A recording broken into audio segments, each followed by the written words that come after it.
Tak ako po minulé roky, Mikuláš v útorok 5. decembra neobyšiel ani deti v obci Vysoká nad Kysucou. Počas chvíľ čakania na Mikuláša sa mohli deti občerstviť vynikajúcimi perníkovými palacinkami a čajíkom a ich rodičia fantastickým punčom, o ktorých sa postarali zamestnanci obce. O 17. hodine nastala tá veľká chvíľa, na ktorú všetci netrpezlivo čakali celý rok. Do našej obce zavítal Mikuláš v sprievode 2 anielov na krásnom koči.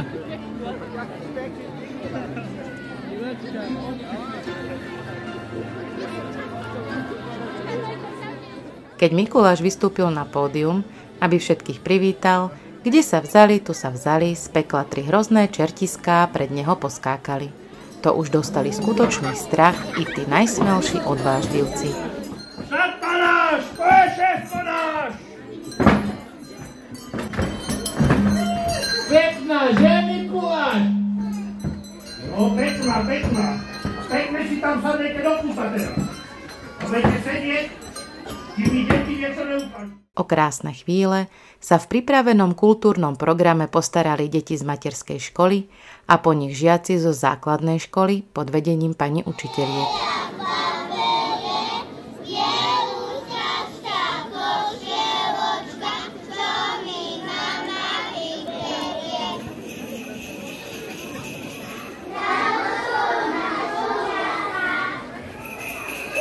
Veľmi pekne poďakovať. Boli ste perfektné. Ďakujem, že ste sa všetko naučili. Čakáme i naša Dáša, čakáme dnes Mikuláša. Napúkame za záclony, stále nejde nezvoní.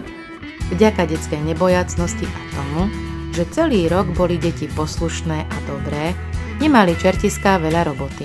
Za to Mikuláš s anielmi áno, potešili svojimi darčekmi až 362 detí. Keď Mikuláš rozdal všetky darčeky, spoločne so všetkými deťmi prešiel k vianočnému stromčeku, ktorý svojou čarovnou palicou rozsvietil.